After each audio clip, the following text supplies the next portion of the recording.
Have you heard about critical race theory? I'm guessing you probably have. It has already insinuated itself into many institutions and is making rapid progress into others. If it takes hold, it will completely change the very nature of America and the way you live. Critical race theory holds that the most important thing about you is your race. The color of your skin, that's who you are. Not your behavior, not your values, not your environment. Your race. In critical race theory, if you are a member of a minoritized racial group, their term, not mine, you are a victim of a system that is rigged against you, a system that doesn't want you to succeed. On the other hand, if your race is privileged, you're an exploiter, whether you intend to be or not.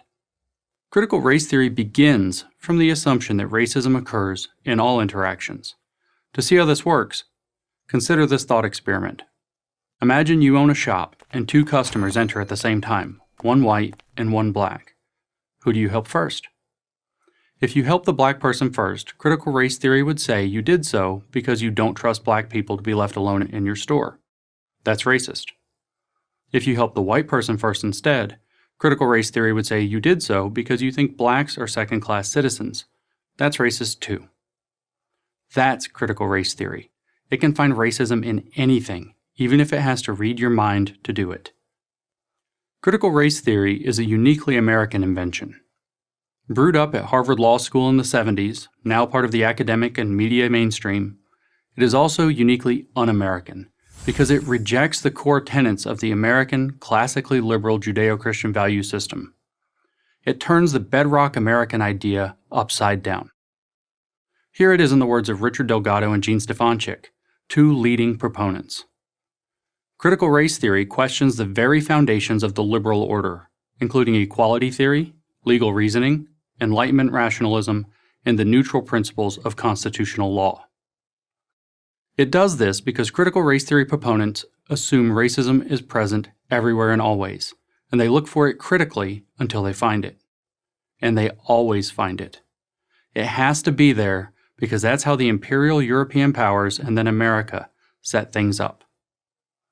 Here, as in all dangerous academic theories, there is a kernel of truth. Human beings were not preoccupied with race until the 16th century, when Europeans began to explore and then colonize other parts of the world. Drawing distinctions between the races reached its peak in the 19th century with the widespread use of slave labor in North and South America. No one denies this. But since then, the Western world, and most especially America, has spent a lot of time, money, and blood breaking free of its racist past. It's been a rocky road for sure, but great progress has been made. Critical race theory says all this progress is a mirage. Racism never died, never even faded a little bit. It just hid itself better. Critical race theory, therefore, is not a continuation of the civil rights movement. It is, in fact, a repudiation of it. To critical race theorists, Martin Luther King was both wrong and naive. White Americans can never judge blacks by the content of their character. They can only judge them, always unfavorably, consciously or unconsciously, by the color of their skin. Ironically, not since the Aryan obsession in Germany in the 1930s and 1940s, or South African apartheid in the second half of the 20th century, has the social movement been so obsessed with race. Critical race theory is then, in a very real sense, a counter-American revolution. But that's a positive, not a negative to those who subscribe to the theory. The American experiment was given a 400-year tryout, and it doesn't work. So let's scrap it. That's what they believe. Is that what you believe? I'm going to guess that most of you don't. So how do we stop critical race theory before it infects the brains of too many decent Americans, especially young people, and turns us into something we have never been and shouldn't ever want to be? The answer is simple. Refuse to accept it.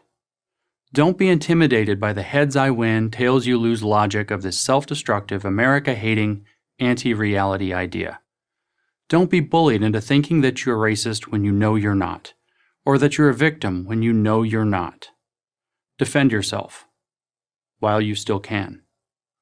I'm James Lindsay, founder of New Discourses for Prager University.